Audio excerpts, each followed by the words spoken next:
Hey friends, this is Josh Hayward and welcome to Beer with the Brewpreneur. Pretty awesome setup today. Hanging out in the easy chair. You know, sometimes you just like to come home, sit down after a long day at work, doing whatever it is you got to do during the day, and you want to enjoy a great beer. And I have a incredibly great beer for you guys today.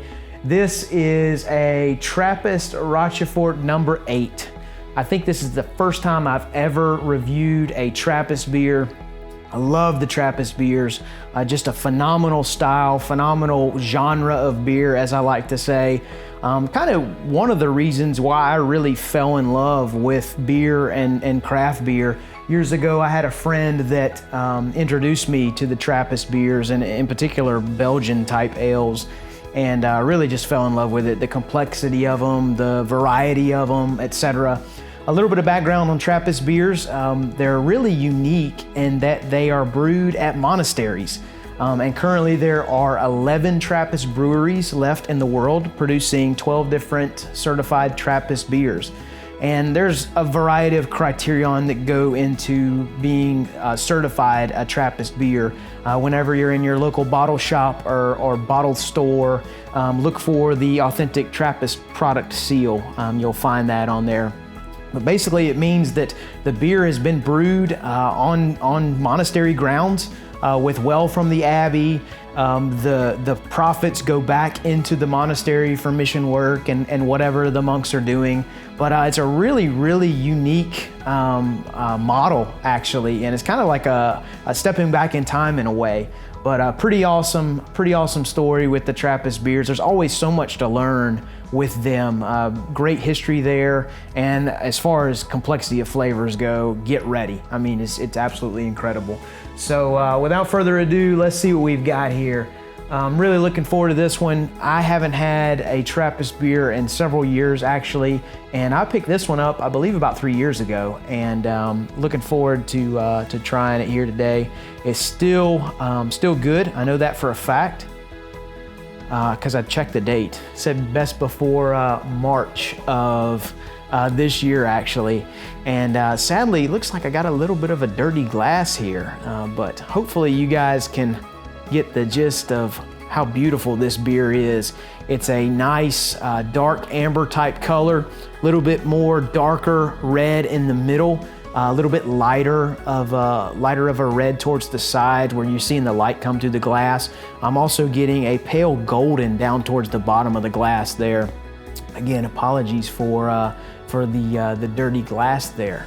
But beautiful beer, just very inviting, nice, slightly off-white head there, probably a couple of centimeters on the top of the beverage there, but just a beautiful beer here. This is a Belgian Strong Ale.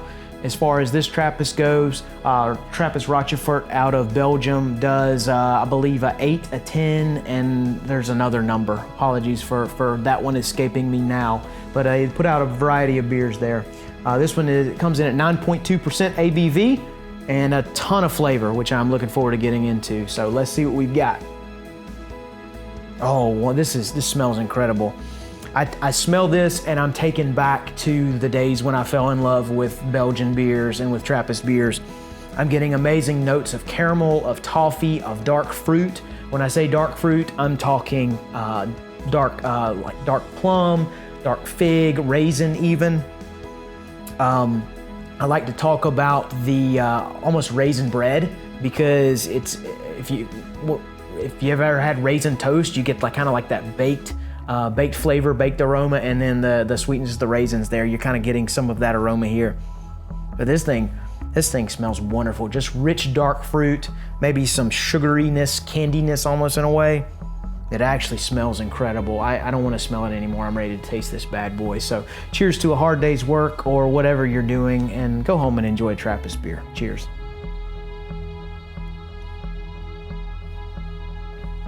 So rich.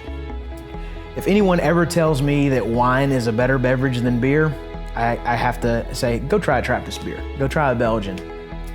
This is just so flavorful, so complex, so rich, so wonderful. That's why I'm actually wearing a sport coat. It's a rich beer. Figured I'd dress it up a little bit, but This is just incredible. I get a slightly roastiness from the malt.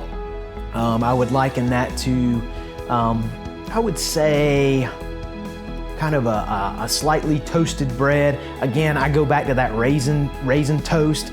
You take that raisin toast or raisin bread and put it in the toaster and toast it up a little bit. You're getting a little bit of that toasted flavor from the malt, and then a little bit of that sweetness from that you remember from having raisin toast as a kid. That's what I always go back to. I'm getting nice notes of caramel, a nice sweetness there, some toffee notes there. And I go back to the dark fruit because it's so prominent. I'm getting flavors of the raisin. That's the big one for me, I guess, because I've had a lot of raisins from being a kid, and in my life had a lot of raisins. Even get some fig in there. If you've ever tried fig or had a dish that had fig in it, it's like often associated with a darker fruit type thing. Could even say almost like a prune in a way, but it's like a rich sweetness in a way. Not like a sweetness you'd get from candy or something like that, but a rich sweetness from fruit, really.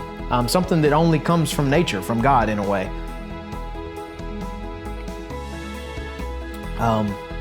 Really enjoy the sweetness here. There's a nice dryness that comes in, kind of mid to late taste.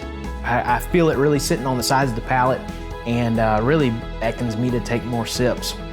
I've had some hazy IPAs. I'm like, oh, that dryness. I want to take more sips because I want to quench my thirst, or I want to try some more of that juiciness. This is just a very pleasant bitterness on the sides, and pleasant dryness, and it's like, hey, I've got to have another sip of this. Kind of reminds me of whenever I've enjoyed a nice glass of red wine in a way. It's a very comparable beverage, I would say. But this one is a winner. I absolutely love the Trappist beer. It's just a complex flavor ride, really. There's so many things going on here, and I feel that each person's appreciation for this beer and each person's experience of this beer is different, because you're bringing different types of experiences from the past and what you've eaten and what you've drank and what you've experienced, and then when you come to this beer, you're bringing all that with you. And you're able to kind of discern different things and pick out different things. And it's really something different for everyone. Really love them, really appreciate them. And if you've never had a Trappist beer, try one out. Even if you can't get your hands on a Trappist beer, some of these nice Belgian strong ales are absolutely incredible for the flavors that they offer, the complexities, and it's hard to imagine that you're even drinking a beer. It's just, a nice rich beverage. But thank you guys so much for following along. Appreciate you. And like I said, try Trappist beer. Y'all have a great one. Cheers.